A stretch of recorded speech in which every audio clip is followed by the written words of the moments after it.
Hello friends, welcome back to our new video. आज हम लोग करने वाले हैं सेम इंडस्ट्री से फिर से एक और टॉपिक की कॉम्पिटिटिव स्टडीज़। आज हम लोगों के टॉपिक हैं फ्रूटी और माज़ा। इसमें हम लोग ये समझेंगे दोनों के पीछे की हिस्ट्री समझेंगे, इसके अलावा कौन मार्केट में कहाँ स्टैंड करता है। तो चलिए स्टार्ट करते हैं फ्रूटी के साथ।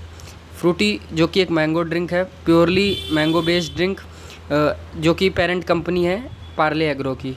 फ्रूटी इंडिया में लॉन्च हुई थी 1985 में। First mango drink to be packaged in Tetra Pak. Tetra Pak means इसके पहले जो बॉटल्स आती थी इसके पहले जो मैंगो ड्रिंक्स आती थी वो डिफरेंट शेप में आती थी। टेट्रा पैक जो याद हो, जो दप्ती के दप्ती के छोटे छोटे पैक्स मिलते हैं, उस पैक्स का कॉन्सेप्ट कौन लाया? फ्रूटी लाया, जिसको फ्रूटी मैंगो इंडस्ट्री का सबसे बड़ा इनोवेशन कहते हैं।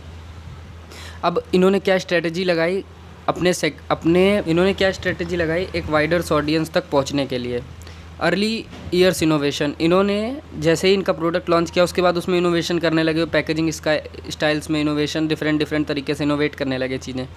टेट्रा पैक पैकेजिंग, जैसा कि ऊपर डिस्कस किया कि इनकी टेट्रा पैक पैकेजिंग स्ट्रेटजी की ही वजह से ये आज इतना अच्छा स्टैंड कर रहे हैं कि आज भी मार्केट में फ्रूटी अच्छी खासी दिखती है।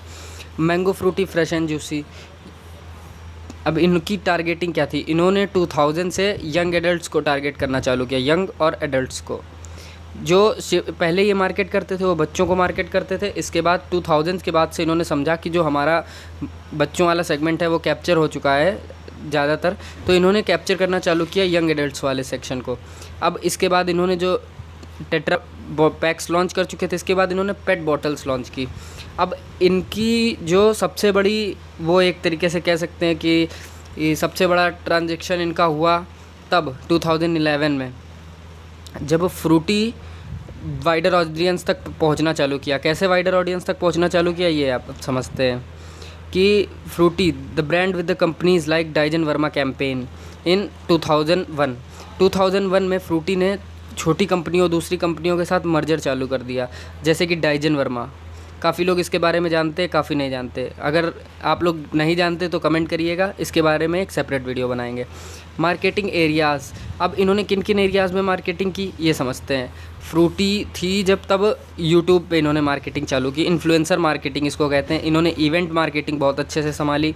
डिजिटल एडवर्टाइजिंग पे इन्होंने बहुत ज़्यादा ध्यान दिया। सेलिब्रिटी इंडोर्समेंट, पता हो तो फ्रूटी के सेलिब्रिटी, सबसे बड़े अभी तक के सेलिब्रिटी एंडोर्समेंट वाले आए थे शाहरुख खान।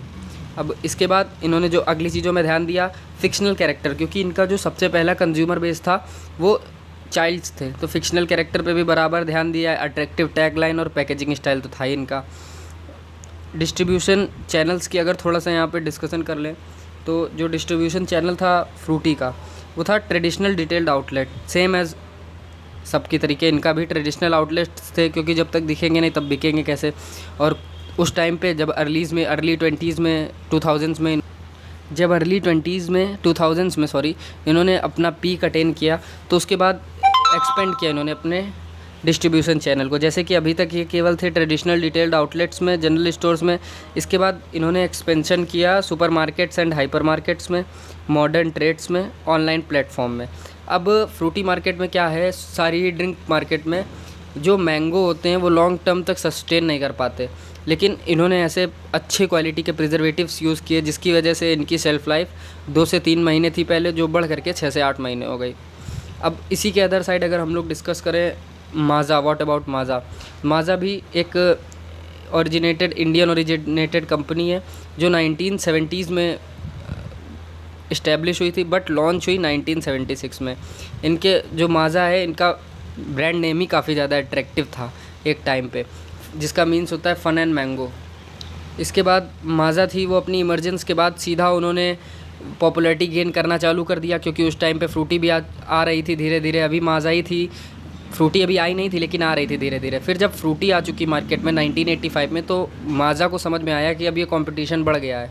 तो in India it is acquired by Coca Cola 1993। ये यहाँ पे इन्होंने उस टाइम का सबसे बड़ा ये मर्जर था कि माज़ा मर्ज हो गई थी 1993 में कोका कोला के साथ। किस लिए मर्ज हुई थी? ग्लोबल एक्सपेंशन करने के लिए, क्योंकि माज़ा ने ये समझा कि फ्रूटी अभी केवल एक जगह पे इंडिया पे है और दूसरी जगह से आ रही है, लेकिन ये इंडियन ओरिजिनेटेड थी, तो इनको बाहर एक्सपेंड करना था। इसके लिए इन्होंने एक इस्टेब्लिश्ड प्लेयर कोका कोला के साथ अपना मर्जर किया। जिसके इनको काफ़ी सारे फ़ायदे भी मिले कि जब इन्होंने लार्ज स्केल पे बनाना चालू किया तो काफ़ी सारे फ्रूटी के कंपैरिजन में नेचुरल फ्रूट्स ज़्यादा इन्होंने डाले, ये सब चीज़ें डाली जिसकी वजह से इनको एडवांटेज मिले। कुछ डिसएडवांटेज भी थे कि lack essential nutrients and fibre. एक लेवल के बाद जब इंसान को, कंज्यूमर को ये समझ में आने लगा कि इसमें तो यार एसेंशियल्स है ही नहीं जो हम लोगों को बताया जा रहा है कि प्योरली मैंगो बेस्ड ये वो, तो इन्होंने नया कॉन्सेप्ट इंट्रोड्यूस किया मार्केट में, कैची एड्स का। इन्होंने कोई बड़ा सेलिब्रिटी इंडोर्समेंट नहीं लिया, कुछ नहीं लिया, नॉर्मल से 1 मिनट के ऐड को बिल्कुल ऐसा बना दिया कि कंज्यूमर देखे तो उसको अट्रैक्टिव लगे। इंटीग्रेटेड मार्केटिंग कैंपेन्स, अब इनकी जो मार्केटिंग की स्ट्रेटजीज़ की बात करें तो इन्होंने भी फिर एक लेवल के बाद सेलिब्रिटी इंडोर्समेंट चालू कर दिया। हालांकि किसी बड़े ब्रांड एम्बेसडर को नहीं लाए, लेकिन चालू कर दिया स्टार्टिंग स्टेज में। अब इन्होंने भी अपने प्रोडक्ट को पोजीशनिंग करना चालू कर दिया, डिस्ट्रीब्यूशन चैनल इस्टेब्लिश किया, कंज्यूमर एक्टिवेशन किया।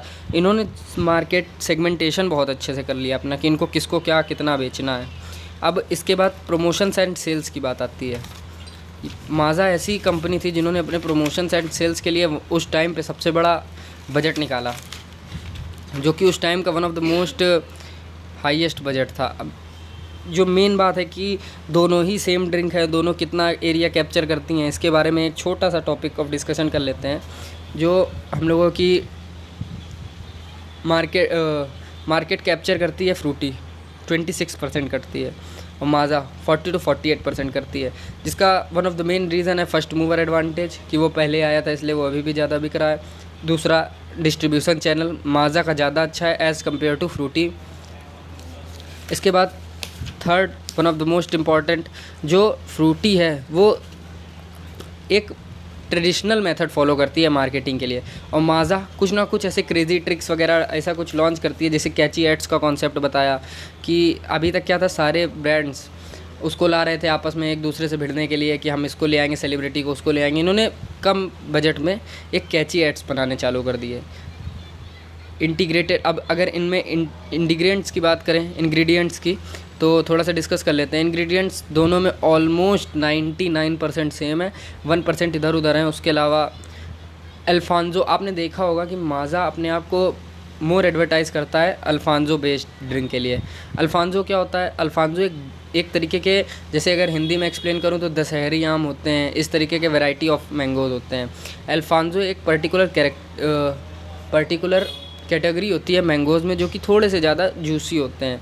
तो इन्होंने अपनी पैकेजिंग में भी, अपनी मार्केटिंग में भी अल्फांजो वर्ड को प्रमोट किया। हालांकि जो Indian, that's all from my side. Thank you everyone for watching till the end and do comment which helps me to know what are the my next topic of discussion. Please do commenting.